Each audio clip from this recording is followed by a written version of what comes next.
Alright, what's up guys? So for today's video is going to be a book review over the book that I had mentioned in the previous video called In the Blood by Lisa Unter. I think is how you pronounce her last name. Someone in the comments below let me know. But, so for this one, it was a pretty weird ending because the way the author tied it up, it left you with many options, and I still have questions, even though the ending was pretty good, but it could have been better. And if you don't want spoilers, go ahead and click out the video and go ahead and read the book yourself and then come back to this. So I'll probably put it in the description what time frame to look for where you don't want any spoilers at all. But for right now, this is going to be like the first 4 minutes will probably be with no spoilers. So with the book itself, we're introduced to a character named Lena. And now Lena is a very interesting character because she has a past and we don't know what it is. And that's the whole main purpose of the book, is that you don't know what her past is. And I think that's a good idea, but when you figure out what her past is and who she used to be, you're like, oh, that was it. It's kind of lackluster for me. And then we're introduced to her professor slash advisor slash friend, which that in all is like a whole nother situation that I feel like the author really should have delved into, or at least give us an interesting perspective from the professor, at least one or two chapters, so that we can understand why the professor did what he did towards the end of the book. And then we're introduced to Luke, who plays a major role. Now, Luke is the little boy that she ends up babysitting and not realizing what he means to her once they finish out his portion of the story, and then he doesn't come back to the end of the book. And then we're introduced to Luke's mom, who is Rachel. And now Rachel plays one of the major important roles in the whole conundrum of the story. Because Rachel, she knows what Lena's past is, and she knows who Lena is to her son. And in her mind, she feels like she doesn't have to let Lena know, like, hey, we know who you are. But she thought if Lena were to come and babysit her son, then maybe there will be another way for them to just be easier with each other. Alright, so now this is the part where we will get into the spoilers. So my first problem with the book is we figure out that Lena is a guy, but through the whole 200 pages, she's known as Lena, but her name switches off into Lane, the boy's name, when we get to the Dear Diary sections where the mother is writing to us.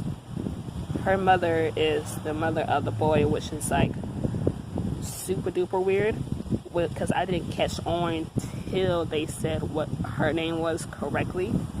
And this whole time you were left wondering, okay, what was the whole purpose of this? Why did they switch it? They switched her gender and her name, which threw me off completely. But I guess to other people it will be easier to understand. And then my second problem with the book was the way they ended the book. Is she ends it with saying checkmate. Because Luke and Lena are introduced to each other. Luke already knows or proclaims that he already knew that was his brother. Even though I feel like that's BS. Because how was he supposed to know? Even though he said, oh, all I did was Google you and I figured out your whole story. I was like, I highly doubt he did all that. But he understood that Lena was not a girl. Lane was a guy. And Lane is the one that is babysitting him. And so, with the end of the book, Lane ends up saying checkmate.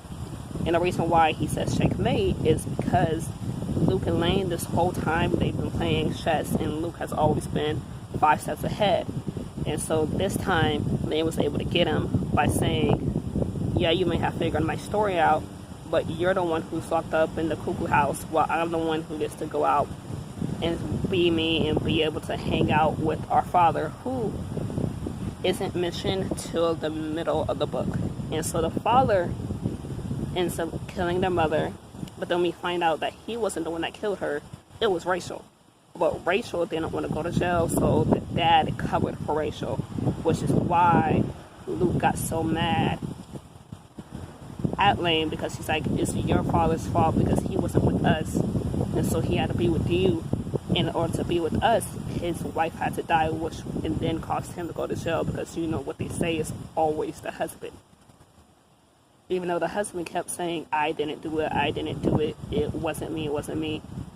But no one really bought that, because they had money problems, they had marital problems, they kept fighting constantly, and you could just see it all over their faces that he did it, and that's what the cops wanted to believe. And so resulting to them believing that, he had to go to jail for it, and he's been on death row since Lane was 13, and now Lane is in college, and now he's getting free. And so overall, for me, I thought the book was well written. The characters were definitely developed.